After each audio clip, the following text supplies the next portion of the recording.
సంతానం కోసం ట్రై చేసే కపుల్‌లో చాలామంది ఇప్పుడు హాస్పిటల్‌కి విజిట్ చేసినప్పుడు వాళ్ళకి రకరకాల ట్రీట్మెంట్ ఆప్షన్స్ అనేటివి ఉంటాయి. అంటే వాళ్ళ ఏ రకమైన ప్రాబ్లమ్ ఉంది, ఏంటి అనేది వాళ్ళ హిస్టరీ అంతా తీసుకొని వాళ్ళు ఏం ట్రీట్మెంట్ తీసుకున్నారు, వాళ్ళకి అవసరమైన పరీక్షలేంటి అవన్నీ చూసుకున్న తర్వాత వాళ్ళకి రకరకాల పద్ధతుల ద్వారా ట్రీట్మెంట్ అనేది అందించడం జరుగుతుంది.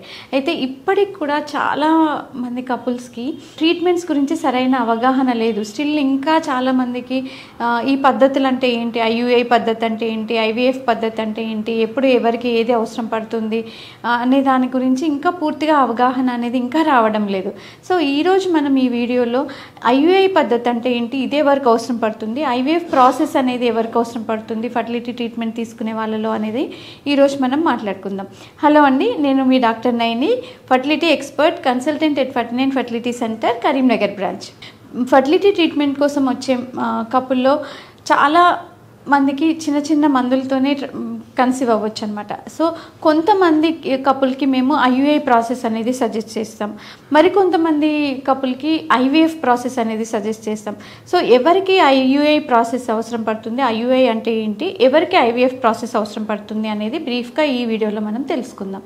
సో ఐయుఐ అంటే ఏంటంటే ఇంట్రాయూట్రైన్ ఇన్సెమినేషన్. అంటే హస్బెండ్ యొక్క వీరకణాలని ప్రాసెస్ చేసి ఆడవారిలో ఎప్పుడైతే అండం విడుదల అనేది అవుతుందో ఆ టైంలో ఆ వీరకణాలని డైరెక్ట్గా గర్భసంచి లోపలికి పంపించడం అనమాట.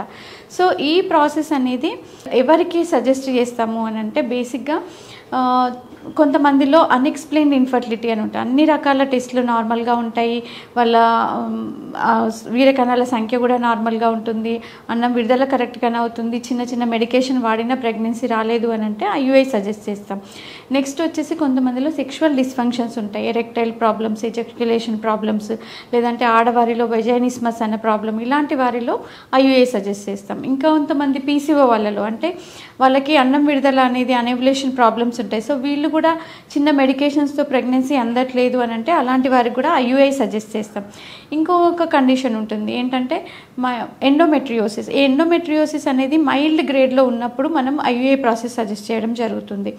ఇంకొంతమందిలో సర్వైకల్ ఫ్యాక్టర్స్ లేదంటే ఏదైనా యాంటీబాడీస్ అంటే ఇమ్యునోగ్లోబులిన్స్ యాంటీబాడీస్ ఎక్కువగా ఉన్న వాళ్ళలో కూడా మనం ఈ సర్వైక్స్ రీజన్లో కొన్ని రకాల సిక్రీషన్స్ వల్ల వాటిలో ఏమైనా స్పర్మ్ని కిల్ చేసే యాంటీబాడీస్ ఉన్నాయేమో అని చెప్పి ఈ సర్విక్స్ని బైపాస్ చేయడానికి మనం ఐయుఐ అనేది సజెస్ట్ చేస్తామన్నమాట.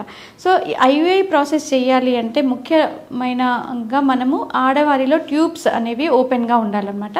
And mild male factor infertility అంటే కణాల సంఖ్య అనుకున్న దానికన్నా తక్కువగా ఉంది కదలిక పర్సంటేజ్ కూడా అనుకున్నంతగా లేదు అన్న వాళ్ళలో కూడా మనం ఈ ఐయుఐ ప్రాసెస్ అనేది సజెస్ట్ చేయడం జరుగుతుంది.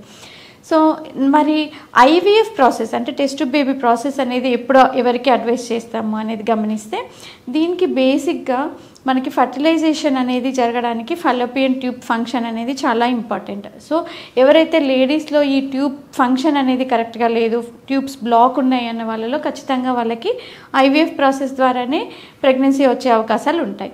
ఇకపోతే మగవారిలో కౌంట్ అనేది చాలా తక్కువగా ఉన్న అంటే సివియర్ ఆలిగోఎస్టెనోటెరిటోస్పర్మియా అంటారు అనమాట.